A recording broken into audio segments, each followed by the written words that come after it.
नमस्कार साथियों, मैं विक्रम सिंह एक बार स्वागत करता हूं यूट्यूब प्लेटफॉर्म पर। जी हां दोस्तों, जैसा कि आपको मालूम है हमारी सेकंड बुक की जो हमारी एक संख्या चल रही है, जो एक श्रृंखला चल रही है, उसके अंतर्गत हम प्रत्येक टॉपिक का पोस्टमार्टम करा रहे हैं और सच बता रहे हैं आपके लिए। आपके माँ बाप का सपना साबित करके दिखा देंगे, क्योंकि आप लोग चाहते हो प्रत्येक वो टॉपिक मिले तुम्हें जो 99% आने वाला हुआ। ऐसा ही एक तुम्हारा टॉपिक है गोलीय उत्तल पृष्ठ के लिए अपवर्तन का सूत्र। तो दोस्तों, गोलीय उत्तल पृष्ठ के लिए अपवर्तन का सूत्र एकदम बेस्ट टॉपिक है और आपके लिए 99% आने के चांस रहते हैं।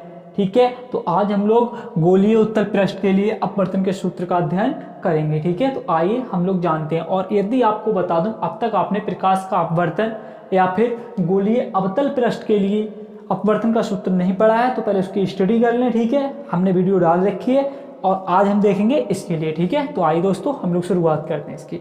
हमने इससे पहले वाली वीडियो में आपको बहुत अच्छे से बताया था कि आप लोग जानते हो उत्तल लेंस क्या होता है और हमारा अवतल लेंस क्या होता है। ठीक है, तो इसी प्रकार से हम लेंस वगैरह सब समझा चुके हैं। अब हम आपके लिए बता रहे हैं पूरी तरीके से कि मतलब किस प्रकार से हम एक पृष्ठ लेंगे उत्तल का। ठीक है, देखो हम थोड़ा सा फिर भी आपको बता दे रहे हैं। ये हमारा क्या होता है?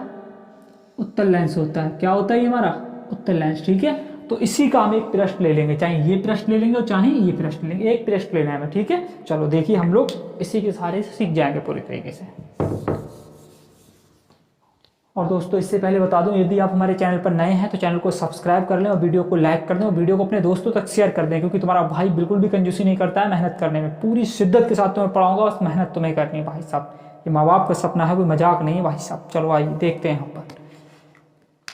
हम यहाँ पर सबसे पहले क्या करेंगे, एक उत्तल पृष्ठ लेंगे। क्या लेंगे? उत्तल पृष्ठ। देखिए, अब से पहले वाली वीडियो में हमने अवतल पृष्ठ लिया था, लेकिन अब हम एक उत्तल पृष्ठ लेंगे।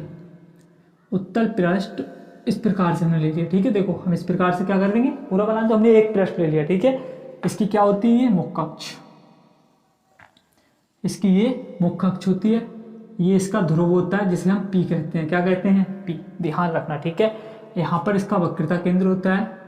तो मैंने पिछली वीडियो में आपको बताया था वक्रता केंद्र से मैंने क्या डाला था? अभिलंब डाला था। यहाँ भी मैं क्या डाल रहा हूँ? अभिलंब डाल रहा हूँ। ठीक है, ध्यान देना, यहाँ मैं अभिलंब डाल रहा हूँ। देखो ये आएगा मेरा अभिलंब। ठीक है, मैंने क्या डाल दिया? अभिलंब डाल दिया। ध्यान रखना। ठीक है, मैंने ये एक अभिलंब डाल दिया और वक्रता केंद्र के लिए हम लोग सी से प्रदर्शित करते हैं। किससे प्रदर्शित करते हैं? सी से। ठीक है, अब ध्यान रखना आप लोग। देखिए ये हमारा क्या है? ध्रुव पी है और ध्रुव पी से कुछ दूरी पर हम क्या ले रहे हैं? एक बिंदु वस्तु ओ ले रहे हैं। क्या ले रहे हैं? बिंदु वस्तु ओ। देखिए हम यहाँ पर एक बिंदु वस्तु ओ ले रहे हैं, जिससे क्या चलेगी? हमारी प्रकाश किरण चलेगी। देखिए दोस्तों, आप ध्यान रखना, जिससे क्या चलेगी? हमारी प्रकाश किरण। ये क्या चल के गई? प्रकाश किरण चल के गई। क्या चल के गई? प्रकाश किरण। अब तुम्हें इतना ध्यान रखना है कि प्रकाश किरण जो जा रही है वायु से जा रही है और कहाँ जा रही है? कांच में, क्योंकि लेंस काय का होता है? कांच का होता है। इधर क्या है? हमारी वायु और इधर क्या है? कांच। अब एक बात बताओ, वायु हमारा कैसा होता है? एकदम विरल माध्यम होता है। कैसा होता है? विरल माध्यम। और कांच हमारा कैसा होता है? सघन माध्यम होता है।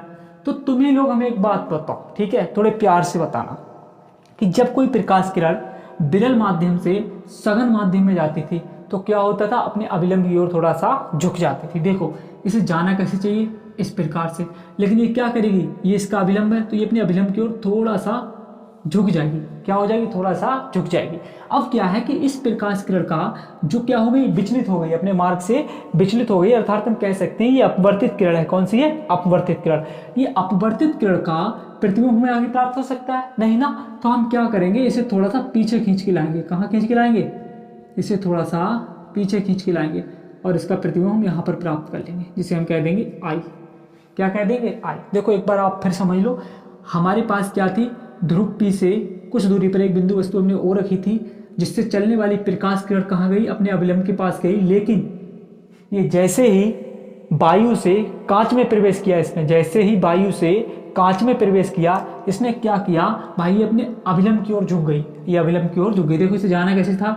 इस प्रकार से जाना था, लेकिन ये अपने अभिलंब की ओर झुक गई। कैसे हो गई? अपने अभिलंब की ओर झुक गई, अर्थात अपने मार्ग से विचलित हो गई। ठीक है, अब जो ये विचलित किरण थी, ये जो विचलित किरण थी, इसे हमने कहाँ खींचा? थोड़ा सा पीछे खींच के लाए और यहाँ पर आके हमने क्या प्राप्त कर ली? इसकी इमेज आई प्राप्त कर ली। ठीक है, तो हमें इसका क्या प्राप्त हो गया? प्रतिबिंब प्राप्त हो गया। मान लो यहाँ पर क्या था? हमारा बिंदु एक एन था। ठीक है, जहां पर ये प्रकाश किरण टकराई जाके और अपने मार्ग से विचलित हो गई, अर्थात हम कह सकते हैं अपने अभिलंब की ओर झुक गई। क्यों झुक गई? क्योंकि ये विरल माध्यम से सघन माध्यम में जा रही है, ठीक है। और इसे हम जब पीछे खींच के लाए तो यहाँ पर हमें क्या प्राप्त हो गया? इसका इमेज आई प्राप्त हो गई, ठीक है। अब देखो आपको आगे, यहाँ पर हम क्या करते हैं, एक लंब डाल देते हैं, ठीक है, जिसे हम बिंदु एन कह देते हैं। क्या कह देते हैं? एन, ठीक है। डालो तो डालना नहीं था, कोई बात नहीं, क्योंकि एन और पी दोनों एक ही बिंदु माने जाते हैं, ठीक है। यहाँ पर हम क्या डाल देते हैं? एक लंब डाल देते हैं, जिसे हम क्या कहते हैं? बिंदु एन कहते हैं, ठीक है। अब आप लोग बताओ, देखो ये क्या है? ध्रुव है लेंस का, और लेंस के ध्रुव से कोई वस्तु जहां रखी होती है उस दूरी को हम क्या कहते हैं? यू कहते हैं। क्या कहते हैं? यू। तो ध्यान रखना, ये हमारी कितनी दूरी पर रखी है? यू दूरी पर रखी है। ध्रुव से यू दूरी पर रखी है कोई वस्तु, और जो इमेज बनती है उसकी दूरी क्या होती है? बी होती है। क्या होती है? बी। ये भी ध्यान रखना, ठीक है। और वक्रता केंद्र तक की दूरी जो होती है उसे हम आर से प्रदर्शित करते हैं, जिसे हम वक्रता त्रिज्या कहते हैं। क्या कहते हैं? वक्रता त्रिज्या कहते हैं, ठीक है। अब देखो, मैंने पिछली वाली वीडियो में क्या किया था वो भी तो मैं बता रहा हूँ, यहाँ पर क्या करने वाले वो भी बता रहा हूँ। देखो, ये हमारी कौन सी किरण है? आपतित किरण। कौन सी किरण है? आपतित किरण। अब आप कहोगे हाँ सर जी, ये तुम्हारी आपतित किरण है। अब ये तो है हमारी आपतित किरण और ये है हमारा अभिलंब। अब आप लोग एक बात बताओ, आपतित किरण और अभिलंब के बीच कौन सा कोण बनता है हमारा? आप कहोगे सर जी, आपतित किरण और अभिलंब के बीच आपतन कोण बनता है, जिसे हम किससे प्रदर्शित करते हैं? आई से प्रदर्शित करते हैं। तो देखो, ये तो है हमारी आपतित किरण, ये कौन सी है? आपतित किरण, और ये है अभिलंब। तो देखो, इस किरण और इस किरण के बीच, समझ लेना, ये किरण और ये किरण, क्योंकि ये हमारी आपतित किरण और ये अभिलंब। आपतित किरण और अभिलंब के बीच में जो कोण बनता है उसे हम क्या कहते हैं? आपतन कोण कहते हैं। तो देखो, इस प्रकार से हमने एक कोण बना दिया। क्या बना दिया? इस प्रकार से एक कोण बना दिया, जिसे हम क्या कह देंगे? आई। आपतन कोण को क्या कहते हैं? आई कहते हैं। ये बात ध्यान रखना, आपतन कोण को क्या कहते हैं? आई कहते हैं। अब देखो आगे थोड़ा सा आप लोग और, अब देखो, ये है हमारी विचलित किरण। ये किरण कौन सी आई है? विचलित किरण, क्योंकि ये किरण जाना तो इसे ऐसे था, लेकिन इस प्रकार से विचलित हो गई, तो इस किरण को हमने थोड़ा सा कहाँ खींच लिया? पीछे खींच लिया। जो विचलित किरण थी, जो विचलित किरण थी, अर्थात जो अपवर्तित किरण थी। तो अपवर्तित किरण और अभिलंब के बीच कौन सा कोण बनता है? आप कहोगे ये अपवर्तन कोण बनता है। कौन सा कोण बनता है? अपवर्तन। तो देखो, ये है हमारी अपवर्तित किरण, ये जो डॉट डॉट में आई है, कौन सी में आई? डॉट डॉट में आई है। ये हमारी क्या है? अपवर्तित किरण। अपवर्तित किरण और अभिलंब, अपवर्तित किरण और अभिलंब के बीच में कौन सा कोण बनता है? आप कहोगे अपवर्तन कोण बनता है, जिसे हम किससे प्रदर्शित करते हैं? आर से प्रदर्शित करते हैं। किससे प्रदर्शित करते हैं? आर से, ठीक है। ये बात आप ध्यान रखना। तो इस प्रकार से हमने चित्र का निर्माण कर दिया पूरी तरीके से, ठीक है। अब यहाँ पर हम क्या मानेंगे? कोण मानेंगे। देखो, हमने पिछले जो डेरिवेशन कराया था अवतल वाला, उसमें क्या किया था? जहाँ पर वस्तु रखी हुई थी उस कोण के लिए हमने अल्फा माना था, तो इसमें भी हम क्या मान लेंगे? अल्फा ही मान लेंगे, ठीक है। जहाँ हमारी इमेज बनी थी वहाँ हमने कोण के लिए क्या माना था? बीटा माना था, तो हम बीटा ही मान लेंगे। और जहाँ हमारा वक्रता केंद्र था उसके लिए हमने क्या माना था? गामा माना था, तो इस कोण को भी हम क्या मान लेंगे? गामा ही मान लेंगे। तो इस प्रकार से आपके पूरे चित्र का निर्माण हो गया, ठीक है। अब हम क्या करेंगे? आगे देखेंगे इसकी कार्यशैली। आप चाहो तो इसके बारे में थोड़ा सा लिख सकते हो, वो मैं आपको बता दे रहा हूँ, ठीक है। आप थोड़ा सा लिख सकते हो, ज़्यादा लिखने की इसमें आवश्यकता नहीं, क्योंकि डेरिवेशन अपने आप में एक पर्याप्त मात्रा में होता है, ठीक है। तो चलो मैं आपको बता रहा हूँ। माना एक गोलीय उत्तल पृष्ठ जो दो माध्यमों को अलग अलग करता है। कांच का माध्यम लेंस का माध्यम है, वायु का माध्यम लेंस के बाहर का माध्यम है, ठीक है। ध्यान रखना, देखो लेंस के बाहर का माध्यम वायु वाला है, लेंस के अंदर का माध्यम कांच वाला है। तो इसी प्रकार से मैंने बोला कि माना कि एक गोलीय उत्तल पृष्ठ जो दो माध्यमों को अलग अलग करता है, जिसमें एक माध्यम सघन माध्यम है और एक माध्यम विरल माध्यम है, ठीक है। इस प्रकार से लिखना है। आगे आपके लिए लिखना है कि इसके ध्रुव P से U दूरी पर एक बिंदु वस्तु O रखी है, जिससे चलने वाली प्रकाश किरण बिंदु M पर टकराती है और ये अपने मार्ग से विचलित हो जाती है, अर्थात अपने अभिलंब की ओर झुक जाती है। विचलित होने वाली किरण का प्रतिबिंब हम बिंदु I पर प्राप्त कर लेते हैं, ठीक है। इस प्रकार से आपको लिखना है, तब स्नेल के नियम से। तो देखो हम चल रहे हैं अब स्नेल के नियम से।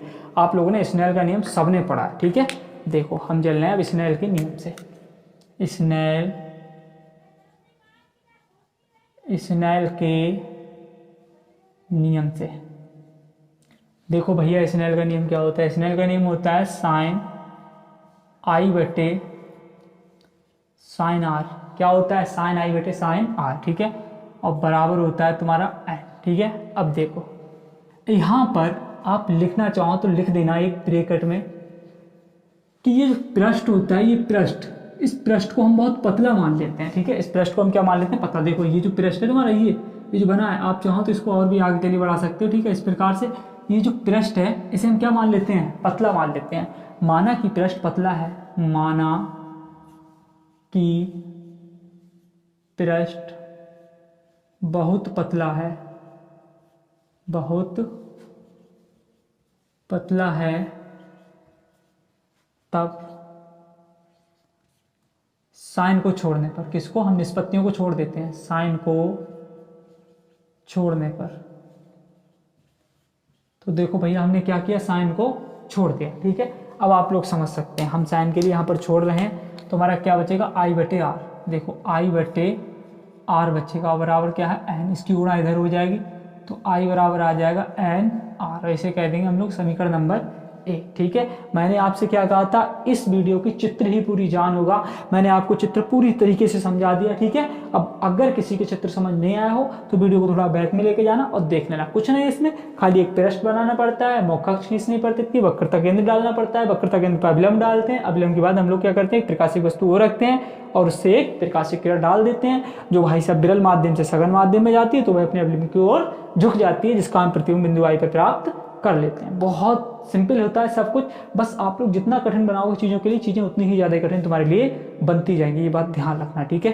तो भाई साहब पिछली वीडियो में मैंने आपके लिए बताया था बहिष्कोण के बारे में। किसके बारे में बताया था, बहिष्कोण के बारे में। तो बहिष्कोण आप देखो, पहले समझ लो, एक बार दोबारा समझा दे रहा हूँ बहिष्कोण क्या होता है। देखो बहिष्कोण के बारे में समझो। मान लो यहाँ पर बनने वाला कोण 30 है, यहाँ पर बनने वाला कोण 60 है और यहाँ पर बनने वाला कितना होगा, तो 90 होगा। क्योंकि आप जानते हो त्रिभुज के तीनों कोणों का योग कितना होता है, 90 अंश होता है। त्रिभुज के तीनों कोणों का योग कितना होता है, 90 अंश होता है। अब एक बात बताओ, आप लोग ये बात भी जानते हो कि पूरी रेखा पर बनने वाला कोण कितना होता है, इसे हम सरल कोण कहते हैं, 180 का होता है। कितना होता है, 180 का होता है। तो यहाँ पर एक बात बताओ, ये क्या है तुम्हारे पास, ये एक रेखा है पूरी, ये क्या है, रेखा। तो यहाँ पर पूरा कोण कितना बनना चाहिए, 180। 90 इधर बन रहा है तो यहाँ कितना है, 90। यहाँ कितना बनेगा, 90। अब एक बात बताओ, ये भी तुम्हारे पास एक रेखा है तो 60 इधर बढ़ रहा है तो इधर कितना बनेगा, 120। 180 का बनना चाहिए। ये भी तुम्हारे पास एक रेखा है, यहाँ भी 180 का बनना चाहिए। 30 इधर बढ़ रहा है तो यहाँ कितना बनेगा, 150 का। कितने का बनेगा, 150 का। तो देखो जो तुम्हारी ये बाहर कोण आए हैं, ये इन्हीं कोणों को हम क्या कहते हैं, बहिष्कोण कहते हैं। ये जो बहिष्कोण होता है वो अंदर के किन्हीं दो कोणों के योग के बराबर होता है। शर्त इसमें ये होती है, बस जिसको हम देख रहे हैं उसके सामने वाला कोण छोड़ना होता है। तो ध्यान रखना, ये 150 है, देखो इसके और इसके योग के बराबर होगा, 90 और 60 150, ठीक है। इसको देख लो, आप लोग इसको देखना चाहते हो, जो ये बहिष्कोण यहाँ पर बन रहा है, बाहर का कोण, वो अंदर के दो कोणों के योग के कैसा होगा, बराबर होगा। देखो ये 90 है तुम्हारा, 60 और 30 90 हो गया। इस वाले को छोड़ना पड़ता है। यहाँ देखो 120 है तुम्हारा। अब आप लोग 120 को देखोगे तो 90 और 30 कितना हुआ है, 120। और इसको हम लोग क्या करेंगे, छोड़ देंगे, ठीक है। तो बिल्कुल इस प्रकार से आप समझ सकते हो, इसमें कुछ ज़्यादा बड़ी गतिविधियाँ नहीं है। बहिष्कोण हम पिछली वीडियो में भी समझा चुके हैं, यहाँ भी हमने समझा दिया। यहाँ देखेंगे हम लोग बहिष्कोण कैसे निकालेंगे, ठीक है। देखो आपको हम लोग अलग से बिल्कुल बनाकर सिखाएंगे कि बहिष्कोण हम लोग कैसे निकालेंगे। सबसे पहले हम जिस चित्र में चलेंगे उस चित्र के बारे में पूरी विवेचना करेंगे, उस त्रिभुज के बारे में पूरी विवेचना करेंगे और आप लोगों के बहुत अच्छे से समझ में आ जाएगा। देखो हम सबसे पहले किस त्रिभुज में चलेंगे। हमने पिछली वीडियो में भी किस प्रकार से चले थे, त्रिभुज लिए थे, तो इसमें भी हम लोग त्रिभुज ले रहे हैं। देखो हम सबसे पहले इसमें चलेंगे, आई एम सी में। किस त्रिभुज में जाएंगे, त्रिभुज आई एम सी में। तो देखो यहाँ मैं लिख रहा हूँ त्रिभुज आई एम सी में। तो देखो भैया जब आई एम सी में जाएंगे, मैं यहाँ पर बना रहा हूँ पूरा त्रिभुज, ठीक है। आई एम सी बनाओ, देखो ये हमारी मुख्य अक्ष, मैं ये मुख्य अक्ष बना रहा हूँ, समझ लेना। पूरा चित्र बना के दिखाऊंगा तुम्हारे लिए। ये हमारी क्या है, मुख्य अक्ष है, हमने मुख्य अक्ष बना दी, ठीक है। अब देखो ये हमारा अभिलंब पड़ा हुआ है, हमें अभिलंब डाल देना है। ये हमारा अभिलंब पड़ा हुआ, हमने क्या डाल दिया, अभिलंब डाल दिया, ठीक है। यहाँ पर बिंदु क्या है हमारा, सी है। क्या है, सी है, सुन लेना। अब ये हमारी क्या आई है, आई, जो हमारी विचलित किरण है वो आई है, वो हम खींच ले रहे हैं यहाँ पर, ठीक है। तो देखो ये इस प्रकार से आई है, इस प्रकार से। यहाँ पर बिंदु कौन सा है हमारा, एम है। कौन सा है, एम, ठीक है। यहाँ पर कौन सा है, आई है। हम किस में चल रहे हैं, आई एम सी में चल रहे हैं, ठीक है। क्योंकि हमने लिख रखा है त्रिभुज आई एम सी में चलेंगे हम लोग। यहाँ पर बनने वाला कोण कौन सा है हमारा, यहाँ पर बनने वाला कोण बीटा है, तो हम क्या लिख देंगे, बीटा। यहाँ पर बनने वाला कोण कौन सा है हमारा, गामा है, आप देख सकते हो, तो हमने गामा लिख दिया। लेकिन यहाँ पर देखो, आप लोग थोड़े प्यार से देखना, बहुत ज़्यादा नज़दीकी से देखो, ये हमारी कौन सी थी, विचलित किरण थी। और विचलित किरण यहाँ देखो, विचलित किरण और अभिलंब के बीच जो कोण बना है वो कौन सा कोण है, विचलित किरण और अभिलंब के बीच जो कोण बना है वो कौन सा कोण है, अपवर्तन कोण है ना। तो यहाँ पर ये हमारी कौन सी है, विचलित किरण, और ये किरण कौन सी है हमारी, अभिलंब वाली किरण है ना, ये हमारा अभिलंब है, ये देखा कौन सी अभिलंब वाली, और ये कौन सी है हमारी विचलित किरण। तो इसके बीच में जो कोण बना है उसे हम क्या कहेंगे, उसे हम क्या कहेंगे, उसे हम कहेंगे अपवर्तन कोण। कौन सा कहेंगे, अपवर्तन कोण, जिसे हमने आर बोला है, क्या बोला है, आर। ठीक है, समझ गए। अब आप समझो यहाँ पर, यहाँ इस त्रिभुज में बहिष्कोण कौन सा दिख रहा है तुम्हें, ये दिख रहा है, ये दिख रहा है। तो इसके सामने जो भी कोण बन रहा होगा उसे छोड़कर अंदर के दोनों कोणों के योग के ये कैसा होगा, बराबर होगा। मैंने अभी बहिष्कोण समझाया था, बहिष्कोण जो होगा ये तुम्हारा आर, वो इन दोनों कोणों के योग के बराबर होगा। ठीक है, तो देखो यहाँ पर, यहाँ आप लोग जब देखेंगे तो ये जो आर मिलेगा तुम्हें वो बीटा प्लस गामा के योग के बराबर मिलेगा।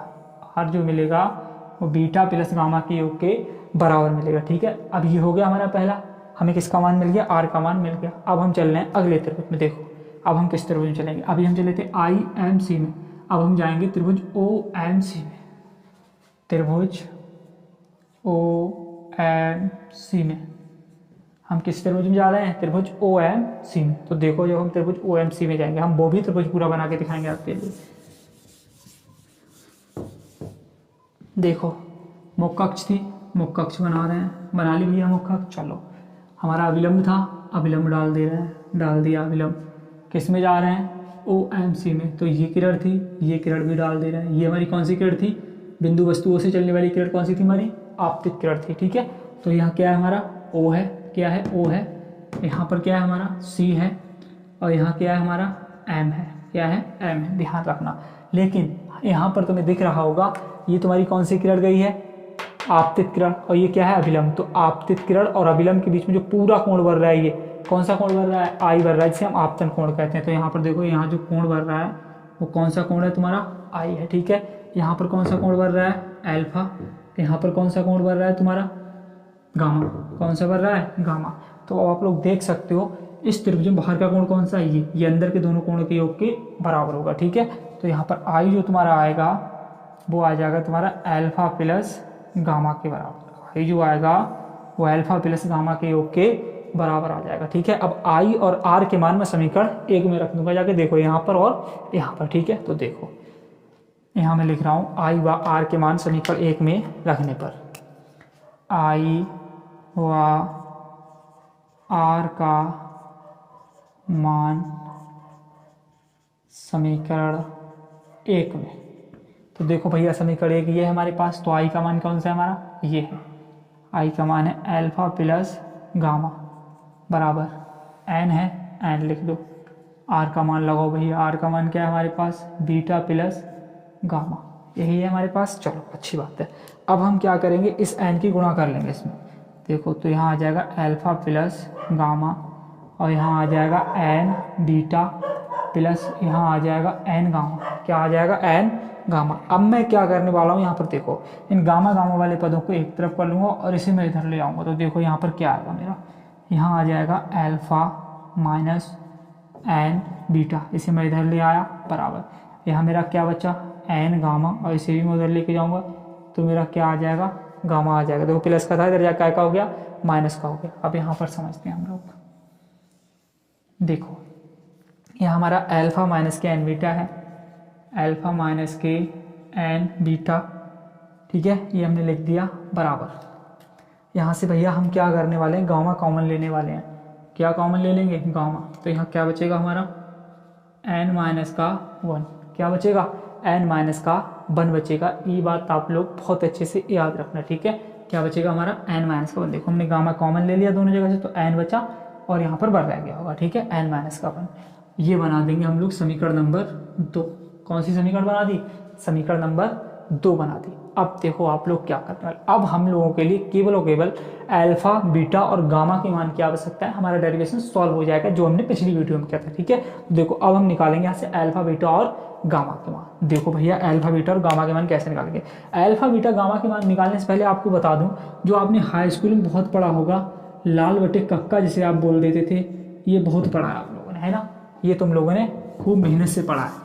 तो देखो इसमें ध्यान दो, जो तुम लोग पढ़ते रहो, पहली निष्पत्ति साइन के लिए होती थी, दूसरी कॉज के लिए और तीसरी टैन के लिए होती थी। हम इसी पर खेल जाएंगे भाई साहब। ठीक है, देखो इसमें क्या है, हम त्रिभुज ले रहे हैं कुछ, जिससे हम किसके मान निकालेंगे, अल्फा बीटा और गामा के मान निकाल देंगे। ठीक है, देखो मैं यहाँ पर क्या करने वाला हूँ, सबसे पहले आई एम एन में चलूँगा। किस में चलूँगा, आई एम एन में। और देखो तुम्हें दिखाऊंगा किस प्रकार से निकालेंगे हम लोग त्रिभुज आई एम एन में। तो देखो भैया जब हम लोग त्रिभुज आई एम एन में चलेंगे तो किस प्रकार से कार्य करेंगे। देखो ये किरण गई है, जो हमारी विचलित किरण थी उसकी बात कर रहा हूँ, ये गई है यहाँ तक आई है, और एन वाला ये आया यहाँ तक। ठीक है, एन वाला ये आया यहाँ तक। तो ध्यान दो तुम लोग, मैं इस त्रिभुज में चल रहा हूँ, किस में चल रहा हूँ, इस वाले त्रिभुज में। देखो तुम्हें बना के दिखा दूँ, आई एम एन वाला हमारा त्रिभुज कौन सा, ये हमारी मुख्य अक्ष है, ये कौन सी है, मुख्य अक्ष। ठीक है, आई एम एन। तो देखो ये एन है हमारा, ये क्या है एन, इस प्रकार से दिखा दे रहा हूँ तुम्हें, और ये क्या है हमारी आई। ठीक है, यहाँ पर कोण कौन सा बन रहा है हमारा, बीटा। ध्यान देना, यहाँ हमारा आई है और यहाँ हमारा क्या है एन है, और यहाँ हमारा क्या है एम है। देखो आप लोग यूं और यूं, इस प्रकार से आ गए हम लोग। ठीक है, आ गए। यहाँ से यहाँ तक ऊंचाई कुछ मान लो, इसकी ऊंचाई क्या मान लो, एच मान लो। क्या मान लो, एच। ऊंचाई इसकी एच मान लेते हैं। ठीक है, तो यहाँ से यहाँ तक ऊंचाई कितनी हो जाएगी, एच हो जाएगी। अब तुम लोग बताओ, इस आई से ध्रुव तक की दूरी क्या है, यहाँ तक की बी है भैया। प्रतिबिंब की दूरी क्या होती है ध्रुव से, बी होती है। तो यहाँ से यहाँ तक क्या हो जाएगी, बी हो जाएगी। क्या हो जाएगी, बी। अब देखो यहाँ पर हम लोग निकालने में हमें बहुत आसानी हो जाएगी, किस प्रकार से निकालेंगे हम। यहाँ ध्यान दो, यहाँ पर हमारे पास क्या है, लंब है और आधार है। देखो लंब और आधार किस में आता है, टैन में आता है। तो यहाँ क्या आ जाएगा तुम्हारे पास, टैन बीटा, कोण क्या बन रहा है, बीटा, बराबर बराबर क्या आ जाएगा। देखो थोड़े से प्यार से समझना, चाहे तो यहाँ से समझ लो चाहे यहाँ से समझ लो। लंब आएगा सबसे पहले एम एन, क्या आएगा एम एन।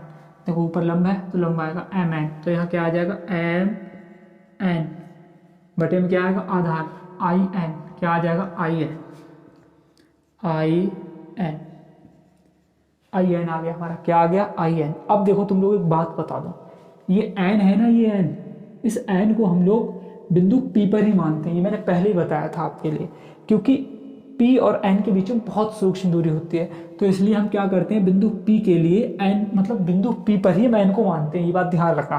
तो एन को हम लोग पी भी लिख सकते हैं, क्योंकि सभी दूरियां ध्रुव पी से ही मापी जाती हैं। ठीक है, तो यहाँ पर मैं एन की जगह पर क्या लिख दूंगा, पी लिख दूंगा। क्या लिख दूंगा, पी। तो देखो यहाँ पर, यहाँ मैं रिप्लेस कर दे रहा हूँ इसके लिए, यहाँ आ जाएगा मेरा एम एन बटे आई पी। क्या आ जाएगा, आई पी। अब ध्यान दो आप लोग, एम एन मेरा क्या है, एच है, क्या है एच, तो यहाँ मैं क्या लिख दूंगा, एच। ठीक है, अब देखो यहाँ पर आई पी, यानी कि आई से लेकर पी तक की दूरी क्या है हमारी, बी है, या फिर आई से लेकर एन तक की आप दूरी बोल लो, या फिर आई से लेकर पी तक की, दोनों दूरियां सेम होती हैं, क्योंकि दोनों बिंदुओं को हम एक ही बिंदु मानते हैं। ठीक है, तो यहाँ पर हमारा क्या आ जाएगा, बी आएगा। यहाँ से यहाँ तक देखो क्या है, बी है। लेकिन हमने आपको बताया था, चिन्ह परिपाटी ध्यान रखना है कि ध्रुव से इस तरफ की दूरियां प्लस में होती हैं, ध्रुव से इस तरफ की दूरियां माइनस में होती हैं। ठीक है, तो ये बी हमारा किस तरफ है, इस तरफ है, तो किस में आएगा, माइनस में आएगा। तो यहाँ क्या लिख देंगे हम लोग, बी। ठीक है, तो इस प्रकार से। और हमने आपको पहले ही बताया था कि यहाँ पृष्ठ कैसा है, बहुत पतला है, तो हम निष्पत्तियों को छोड़ देते हैं। जिस प्रकार से हमने साइन को छोड़ा था उसी प्रकार से हम टैन को भी छोड़ देंगे। ठीक है, तो देखो यहाँ पर जब टैन को हम छोड़ देंगे तो हमारा बचेगा बीटा बराबर एच अपॉन माइनस का बी, और इस प्रकार से हमारा किसका मान निकल के आ जाएगा, बीटा का मान निकल के आ जाएगा। ठीक है, अब हम निकालेंगे अगला मान अल्फा का। देखो भैया मेरे, अब हम चलेंगे त्रिभुज ओ एम एन में। देखो यहाँ मैं लिख रहा हूँ त्रिभुज ओ एम एन में, त्रिभुज किस में चल रहा हूँ मैं, ओ एम एन में। तो देखो अब तो मैं दिखा रहा हूँ ओ एम एन में कैसे चलूँगा, यहाँ पर बना के दिखा रहा हूँ पूरा ओ एम एन का हिसाब किताब। देखो भैया ये हमारी मुख्य अक्ष है, तो हमने क्या बना ली, मुख्य अक्ष बना ली। ये हमारा एम एन है, ये हमने एम एन बना लिया। ठीक है, ध्यान दो, यहाँ एम है और यहाँ पर एन है, ये हमारा ओ है, तो ये ओ वाली लाइन डाल दी, ठीक है। इस प्रकार से यहाँ पर कौन कौन सा बन रहा है, अल्फा, ये एम एन, ये कितनी है हमारी, एच है, ठीक है। ओ तक की दूरी कितनी है ध्रुव से, यू है, बन गया ना। ये लंबा आ गया और ये क्या आ गया हमारा, आधार आ गया, ठीक है। इसमें भी हमें क्या लेना होगा, टेन ही लेना होगा। देखो टेन कोण क्या है हमारा, अल्फा, तो टेन अल्फा बराबर हमारा आ जाएगा, पहले हम एम एन लेंगे, क्या लेंगे, एम एन, देखो एम एन बटे में क्या आ जाएगा, ओ एन, क्या आ जाएगा, ओ एन। अब देखो ऐसा हम क्यों करते हैं, इसलिए करते हैं क्योंकि एन की जगह पर हमें पी को रिप्लेस करना होता है, क्योंकि पी जो होता है वो एन और पी दोनों एक ही बिंदु होते हैं, इसलिए ध्यान रखना, ठीक है। तो देखो यहाँ पर मैं इसे रिप्लेस कर दूंगा एम एन और यहाँ एन की जगह कर दूंगा पी, ओ पी, क्योंकि मैं फिर बार बार बता रहा हूँ यहाँ पर जो एन होता है वो बिंदु पी पर ही मान लेते हैं हम लोग, ठीक है, क्योंकि इसके बीच की दूरी बहुत सूक्ष्म होती है। तो देखो यहाँ पर क्या आएगा तुम्हारा, यहाँ ध्यान दो आप, ये हटा रहा हूँ, समझ आ गया होगा तुम लोगों के। यहाँ पर भैया जो एम एन है तुम्हारा वो एच है, क्या है, एच, और जो ओ पी है, ओ से लेके पी तक यानी ध्रुव तक दूरी जो है वो यू है, क्या है, यू। और आपको मालूम ध्रुव से इस तरफ की दूरी कायम होती है, माइनस में होती है, तो क्या में आ गई, माइनस, ठीक है। टेन को हम छोड़ देंगे क्योंकि ये बहुत पतला है पृष्ठ हमारा, तो अल्फा बराबर हमारा आ जाएगा एच अपॉन माइनस का यू, और इस प्रकार से हमारा अल्फा का मान निकल कर आ जाएगा, ठीक है। अब हम किसका मान निकालेंगे वो देखें आप लोग, अब ध्यान दें आप लोग। अब मैं निकालूंगा यहाँ पर गामा का मान, किसका निकालूंगा, गामा का। तो देखो जब हम गामा का मान निकालेंगे तो किस प्रकार से निकालेंगे, क्या आपको यहाँ पर दिख रहा है, मैं एक बार चेक कर सकता हूँ, बिल्कुल आवश्यकता है चेक करने की, हाँ आपको दिख रहा है पर्याप्त मात्रा में। तो देखिए यहाँ पर मैं यहाँ पर लिख ले रहा हूँ, गामा का मान मुझे निकालना है, तो मुझे अब सी एम एन में चलना पड़ेगा, ठीक है। त्रिभुज सी एम एन में, देखो भैया इसको भी बना के दिखाऊंगा, सी एम एन में मेरा देखो ये क्या है, एम एन, ये पहले मुख्य अक्ष थी और ये मेरा एम एन है, ठीक है। यहाँ एम है और यहाँ एन है, ये सी वाली किरण आई है जिसे हम अभिलंब बोला था, तो ये क्या है हमारा अभिलंब है, ठीक है। यहाँ पर इस प्रकार से इसे हमने क्या माना है, एच माना है, और यहाँ से यहाँ तक की दूरी क्या है, आर है, तो यहाँ से यहाँ तक की दूरी क्या मान ली हमने, आर। यहाँ भी आप देख सकते हो बखूबी रूप से बनने वाला कोण क्या है, गामा है। और देखने वाली बात क्या है, हमारे पास यहाँ पर लंब है और आधार है, लंब और आधार किस में आते हैं, टेन में आते हैं, ठीक है, बहुत अच्छे से आप समझ सकते हो। तो यहाँ भी हम क्या लेंगे, टेन लेंगे, क्या लेंगे, टेन, बट कोण क्या बन रहा है हमारा, गामा, तो कोण हम क्या ले लेंगे यहाँ पर, गामा ले लेंगे। अब आगे समझिए आप लोग, कोण तो हमने गामा ले लिया, पहले हमारा क्या आता है, लंबा आता है, फिर आता है आधार, तो क्या आएगा हमारा एम एन, बट एम क्या आ जाएगा हमारा, एन सी, एन सी। लेकिन भाई साहब आपको मालूम है एन की जगह मैं किससे रिप्लेस करता हूँ, पी के लिए, क्योंकि पी को मैं एन पर ही मानता हूँ, या फिर बोल सकते हो एन को पी पर ही मानता हूँ, ठीक है। तो देखो इसे मैं रिप्लेस कर रहा हूँ यहाँ पर एम एन बटे भाई साहब मेरा क्या आ जाएगा, पी सी आ जाएगा, क्या आ जाएगा, पी सी। तो देखो अब यहाँ पर तुम लोग समझो थोड़ा अच्छे से, भाई साहब एम एन क्या है मेरा, एम एन एच है, ठीक है, तो यहाँ पर मेरा एच आ जाएगा, पी से लेकर सी तक की दूरी क्या है, आर है। अब यहाँ पर सीखने वाली बात क्या है कि ध्रुव से इस तरफ की दूरी मैं बार बार बता रहा हूँ माइनस में होती है, इस तरफ क्या होती है, प्लस में, तो ये प्लस में आएगा, ठीक है। यहाँ क्या आ जाएगा, आर, ठीक है। तो यहाँ पर मेरा क्या आ जाएगा वो एक बार देखने आप लोग, मैं इसे हटा रहा हूँ, ठीक है। देखो भाई साहब ध्यान दो, जब मैं इसे हटा दिया तो मेरा क्या आएगा यहाँ पर, यहाँ मेरा देखो टेन छोड़ दूंगा, गामा आ जाएगा मेरा, क्या आ जाएगा, गामा। तो गामा बराबर मेरा आएगा एच अपॉन आर, क्या आ जाएगा, एच अपॉन आर। इस प्रकार से हमने अल्फा बीटा और गामा के मान निकाल लिए, ठीक है। अब हम कहाँ जाएंगे, समीकरण नंबर 2 में जाएंगे, ठीक है, और अल्फा बीटा के मान लगा देंगे। देखो भाई साहब मैं लिख रहा हूँ यहाँ पर समीकरण 2 से, समीकरण 2 से, समीकरण 2 से। देखो भाई साहब जब हम लोग समीकरण 2 से कार्य करेंगे तो क्या होगा, ये है हमारी समीकरण 2, इसे लिख लो बहुत अच्छे से क्योंकि यही मेन है, अल्फा माइनस के एन बीटा बराबर गामा एन माइनस का 1। भैया मेरे में अल्फा का मान लगाऊंगा इसमें, देखो अल्फा का मान कितना है मेरा, एच अपॉन माइनस का यू, तो लगा रहा हूँ मैं इसका मान, यहाँ मेरा मान आया है एच अपॉन माइनस का यू, किसका मान आया मेरा, अल्फा का मान, ठीक है, एच अपॉन माइनस का यू। भाई साहब यहाँ माइनस लगाया तो माइनस, यहाँ एन लगाया तो एन लगा दूंगा, बीटा का मान देखो कितना है मेरा, बीटा, बीटा का मान ये है एच अपॉन माइनस का बी, यहाँ है मेरा एच अपॉन माइनस का बी। ठीक है, मैं आगे बढ़ रहा हूँ, बराबर लगा है तो मैं बराबर लगा दूंगा। गामा का मान एक बार देखना चाहूँगा कितना आया मेरा। गामा का मान आया एच अपॉन आर। क्या आया मेरा? H upon R. तो देखो भैया ये मेरा एच अपॉन आर आया।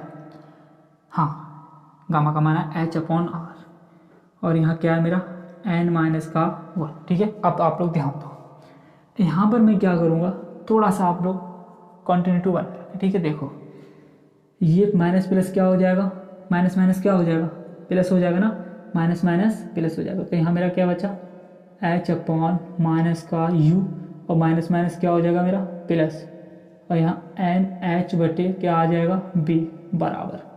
यहाँ मेरा क्या बचा एच बटे आर और एन माइनस का 1, यही बचा ना।